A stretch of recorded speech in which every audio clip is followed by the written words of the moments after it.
ಎಲ್ಲ ದ್ವಿತೀಯ PUC ವಿದ್ಯಾರ್ಥಿಗಳಿಗೆ ನಮಸ್ಕಾರ.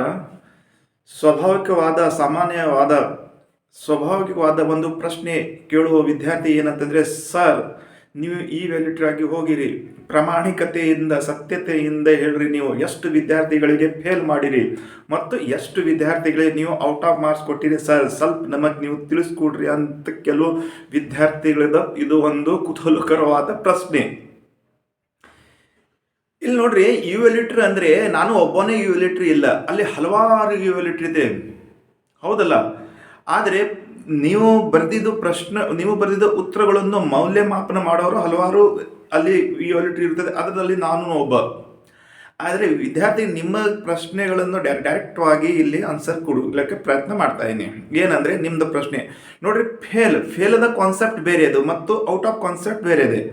ಈಗ ನನ್ನ ಪ್ರಕಾರ ನನ್ನ ಅನುಭವ ಹೇಳಬೇಕೇನಂತಂದರೆ, ನನ್ನಲ್ಲಿ ಬಂದಿರುವಂಥ ಕಾಪಿಗಳು ನಾನು ಪ್ರೀವಿಯಸ್ ವಿಡಿಯೋದಲ್ಲಿ ಆಲ್ರೆಡಿ ಹೇಳೀನಿ. ನೋಡ್ರಿ, 2 ಮಾರ್ಕ್ಸ್ 1 ಮಾರ್ಕ್ಸದಿಂದ ವಿದ್ಯಾರ್ಥಿ ಫೇಲ್ ಆದರೂ ವಿದ್ಯಾರ್ಥಿಗಳಿಗೆ ನಾವು ಸ್ವಾಭಾವಿಕವಾಗಿ ಪಾಸ್ ಮಾಡಿದ್ದೀವಿ ಅಂತ ನಾನು ಓಪನ್ವಾಗಿ ತಿಳಿಸ್ಕೊಟ್ಟಿದ್ದೀನಿ. ಓಕೆ, ಈಗ ಫೇಲ್ ಅಂದರೆ ಕೆಲವು ವಿದ್ಯಾರ್ಥಿಗಳು ಅಲ್ಲಿ ನಿಮ್ಮ ಆನ್ಸರ್ ಸೀಟ್ದಲ್ಲಿ ಏನೋ ಬರ್ದಿಲ್ಲ, ಅಲ್ಲೂ ಬ್ಲ್ಯಾಂಕ್ ಅಂತ ಬಿಟ್ಟಿದ್ದಾರೆ. ಫುಲ್ ನಿಮ್ಮ ಆನ್ಸರ್ ಸೀಟ್ ಫುಲ್ ಬ್ಲ್ಯಾಂಕ್ ಅದು ಖಾಲಿ ಇದೆ ಅಂತ ಆ ವಿದ್ಯಾರ್ಥಿಗಳಿಗೆ ಗೊತ್ತಿದೆ ನಮ್ಮದು ರಿಸಲ್ಟ್ ಬರೋಲ್ಲ ಅಂತ. ಆ ಟೈಪನ್ನು ಕಾಪಿ ಬಂದಿತ್ತು, ಅದಕ್ಕೆ ನಮಗೇನು ಜಸ್ಟಿಸ್ ಕೊಡ್ಲಾಕ್ ಬರಲ್ಲ. ಆದರೆ ಫೇಲ್ ಎಷ್ಟು ಜನ ಮಾಡಿದೆ ಇದು ಪ್ರಶ್ನೆದು ಉತ್ತರ ನಮ್ಮಲ್ಲಿ ಇಲ್ಲ. ಓಕೆ, ಆ ವಿದ್ಯಾರ್ಥಿ ಎಷ್ಟು ಆಗಿದೆ ಅದು ಪ್ರಶ್ನೆ ಅದರ ಉತ್ತರ I can't say here.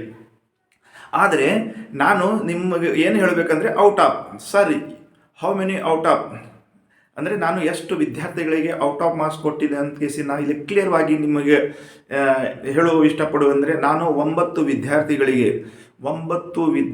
They are 9 student, 9 ವಿದ್ಯಾರ್ಥಿಗಳಿಗೆ ನಾನು ಔಟ್ ಆಫ್ ಅಂದರೆ 80ಕ್ಕೆ 80 ಮಾರ್ಕ್ಸ್ಗಳನ್ನು ಕೊಟ್ಟಿದ್ದೇನೆ ಅಂತ ಕೇಸಿ ನಾನು ನಿಮ್ಮ ಪ್ರಶ್ನದ ಉತ್ತರವನ್ನು ನಾನು ಇಲ್ಲಿ ಕೊಡ್ತಾ ಇದ್ದೇನೆ ವಿದ್ಯಾರ್ಥಿ ಮಿತ್ರರೇ. 9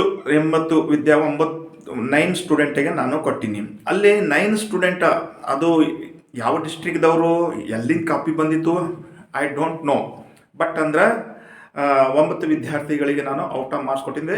ನಂದು ಟೈಪ್ ನಮ್ಮ ಸೆಂಟ್ರ್ನಲ್ಲಿ ಇರುವಂಥ ಹಲವಾರು ಇವ್ಯಾಲ್ಯೂಟ್ರು, ಬೇರೆ ಬೇರೆ ಜಿಲ್ಲೆಯಲ್ಲಿ ಇರುವಂಥ ಇವ್ಯಾಲ್ಯೂಟ್ರು ಅವರ ಪ್ರಕಾರ ಆ ವಿದ್ಯಾರ್ಥಿಗಳಿಗೆ ಔಟ್ ಆಫ್ ಕೊಟ್ಟಿದೆ ಅಂತ ನನಗೆ ಅನ್ನಿಸ್ತದೆ. ಆದರೆ ಈ ವ್ಯಾಲ್ಯೂಟ್ರಿ ಮೇಲೆ ಡಿಪೆಂಡ್ ಇದೆ, ಔಟ್ ಆಫ್ ಕೊಡೋದು ಔಟ್ ಆಫ್ ಕೊಡಬಾರೋದು ಅಂತ. ಅಂದರೆ ನನ್ನ ಬಳಿ ಬಂದಿರೋ ಕಾಪಿಗೆ ನಾನು ಸಾಮಾನ್ಯವಾಗಿ ಒಳ್ಳೆಯ ರೀತಿಯಿಂದ ವಿದ್ಯಾರ್ಥಿಗಳ ಆನ್ಸರನ್ನು ನೋಡಿ ಅದರ ಕನ್ಸಿಡರ್ ಮಾಡಿ ಒಂದು ಮೌಲ್ಯಮಾಪನ ಮಾಡಿ ಆದ ವಿದ್ಯಾರ್ಥಿಗಳಿಗೆ ನಾನು ಜಸ್ಟಿಸ್ ಕೊಡುವ ಕೆಲಸ ಮಾಡಿದ್ದೀನಿ ಅಂತ ನನಗೆ ಅನ್ನಿಸ್ತದೆ ಅಂತ ನಾ ಹೇಳುತ್ತಾ, ಮತ್ತು ಆ ವಿದ್ಯಾರ್ಥಿಗಳು ಈಗ ರಿಸಲ್ಟ್ ಔಟ್ ಆದ ತಕ್ಷಣ ನನ್ನ ಕೈಲಿಂದ ಆಗಿರುವಂಥ 9 ವಿದ್ಯಾರ್ಥಿಗಳಿಗೆ ಒಂದು ಮುಖದ ಮೇಲೆ ಒಂದು ಖುಷಿಯನ್ನು ಬರಬಹುದು ಅಂತ ನಾನು ಹೇಳುತ್ತೇನೆ. ಏಕೆ, ನಿಮ್ಮ ಮಾರ್ಕ್ಸ್ ಶೀಟ್ನಲ್ಲಿ ಔಟ್ ಆಫ್ ಅಂತಂದರೆ ನಿಮ್ಮದು ಎಷ್ಟು ಜೀವನದಲ್ಲಿ ನಿಮ್ಮದು ಎಷ್ಟು ಪ್ರೌಡ್ ಫೀಲ್ ಆಗ್ತದೆ.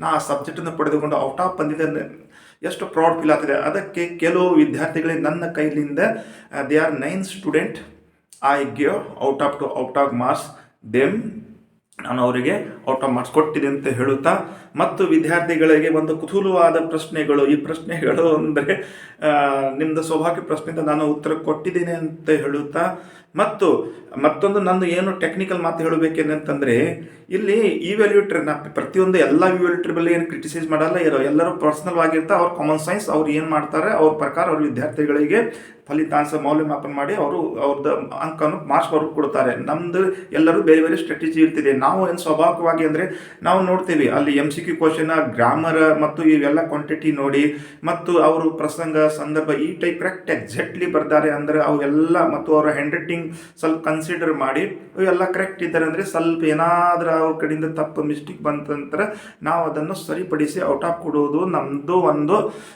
ಚಾನ್ಸಸ್ ಜಾಸ್ತಿ ಇರುತ್ತದೆ ಅಲ್ಲಿ. ಹೀಗೆ ಎಲ್ಲ ಯುಲೇಟರ್ ಮಾಡಿರ್ಬೋದು ಅಂತ ನನಗೆ ಅನ್ನಿಸ್ತದೆ, ಬಟ್ ಐ ಡೋಂಟ್ ನೋ. ಎಲ್ಲರ ಬಗ್ಗೆ ನಾನು ಇಲ್ಲಿ ಹೇಳಕ್ಕೆ ಬರಲ್ಲ. ಪರ್ಸನಲ್ ಆಗಿ ನಾನು ನನ್ನ ಅನುಭವ ಇಲ್ಲಿ ಹೇಳ್ತಾ ಇದ್ದೇನೆ. ಇದು ನನ್ನಿಂದ 9 ವಿದ್ಯಾರ್ಥಿಗಳಿಗೆ ನಾನು ಔಟ್ ಆಫ್ ಕೊಟ್ಟಿದ್ದೆ ಅಂತ ಕೇಸಿ ಈ ನಿಮ್ಮದು ಪ್ರಶ್ನೆಗೆ ನಾವು ಉತ್ತರ ನಿಮಗೆ ಬಂದಿದೆ ಅಂತ ಹೇಳುತ್ತಾ, ಮತ್ತು ಏನಾದರೂ ನಿಮಗೆ ಕುತೂಹಲವಾದ ಏನಾದರೂ ಪ್ರಶ್ನೆ ಇದ್ದರೆ ನೀವು ಕಾಮೆಂಟ್ಸ್ ಬ್ಯಾಗ್ನಲ್ಲಿ ಮಾಡಿರಿ, ಅದರ ಉತ್ತರ ಕೊಡಲಾಗಿ ನಾನು ಸತತವಾಗಿ ಮತ್ತು ಪ್ರಯಾಸವನ್ನು ಮಾಡುತ್ತೀನಿ ಅಂತ ಹೇಳುತ್ತಾ ಈ ವಿಡಿಯೋನ ಇಲ್ಲೇ ಮುಕ್ತಾಯ ಮಾಡ್ತೀವಿ. ಎಲ್ಲರಿಗೆ ಒಳ್ಳೆಯದಾಗಲಿ, ಎಲ್ಲರಿಗೆ ಎಲ್ಲರಿಗೆ ಔಟ್ ಆಫ್ ಮಾರ್ಕ್ಸ್ ಬರಲಿ ಅಂತ ಆ ದೇವರಲ್ಲಿ ನಾನು ಪ್ರಾರ್ಥನೆಯನ್ನು ಮಾಡುತ್ತಾ ಈ ವಿಡಿಯೋನು ಇಲ್ಲೇ ಮುಕ್ತ ಮಾಡ್ತೀನಿ. ಎಲ್ಲರಿಗೆ ಜೈ ಹಿಂದ್, ಜೈ ಭಾರತ್, ಜೈ ಕರ್ನಾಟಕ.